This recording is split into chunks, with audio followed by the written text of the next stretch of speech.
Have you ever had one of those dreams? You know, the kind that sticks with you long after you wake up, leaving you with this heavy feeling. A dream of walking through a graveyard is definitely one of those. It's a really common dream, actually, and a powerful one. So today, we're going to dig into what it might mean, looking at it from an Islamic perspective, based on traditional dream interpretations. You know, this quote really hits the nail on the head. It's the perfect way to start thinking about this. It suggests that a dream that feels jarring or even scary isn't necessarily just there to frighten us. Maybe its real job is to wake something up inside of us.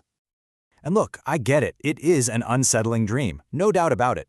But let's try to move past that initial feeling of anxiety for a moment and see if we can uncover the profound message that might be hiding just beneath the surface. All right, so to really get this, we have to start with the main symbol itself, the graveyard. In Islamic tradition, a graveyard is seen as so much more than just a place of endings. It's actually considered a place of powerful, really potent reminders. And this is where the whole perspective shifts. A graveyard in a dream isn't about fear. It's an invitation for the soul to wake up from heedlessness. It's a symbol that's all about remembering what truly matters and understanding that all our worldly stuff, well, it's just temporary. So you might be wondering, why am I having this dream now? Well, according to the source material, it often shows up when your heart is searching for something more, for a deeper meaning. It could be a huge sign that you're in a period of really deep personal reflection, thinking about your purpose and what comes after this life. But here's the thing. The graveyard itself is just the setting. The real key, the thing that unlocks the specific message of your dream, is how you actually felt while you were there. Your emotions are the guide. So just take a second and think back to the dream.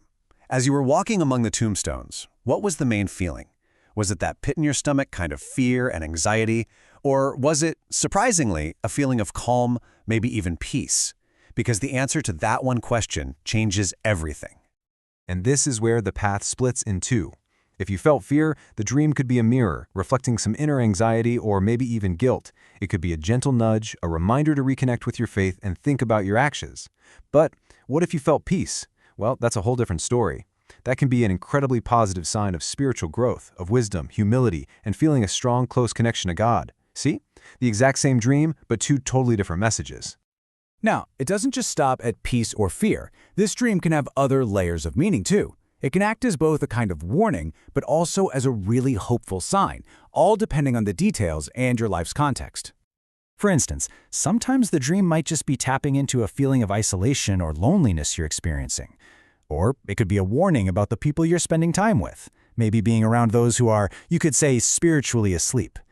But it's not all doom and gloom. It can also be a really hopeful sign that a tough chapter in your life is finally coming to a close, or just a simple, powerful reminder that whatever hardship you're going through right now, it won't last forever. Okay, so you've thought about the dream, you've started to interpret it. Now what? What do you do with this? Well, the source is clear. This dream isn't just something to analyze and forget about. It's a call to action. It's a prompt to take some real positive steps in your spiritual life. So here are 5 practical things you can do.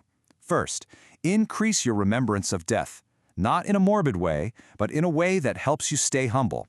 Second, make a sincere repentance. Third, take time to pray for those who have passed on.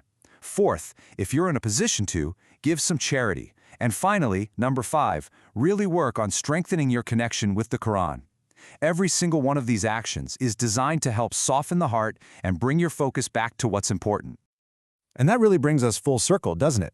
The biggest takeaway here is that this dream, at its core, is not about despair. It's a spiritual alarm clock. It's a chance to reflect and to renew, a message sent to wake up your heart before it gets too hardened by all the distractions of life. So the real question it leaves us with is, what is your heart being awakened to?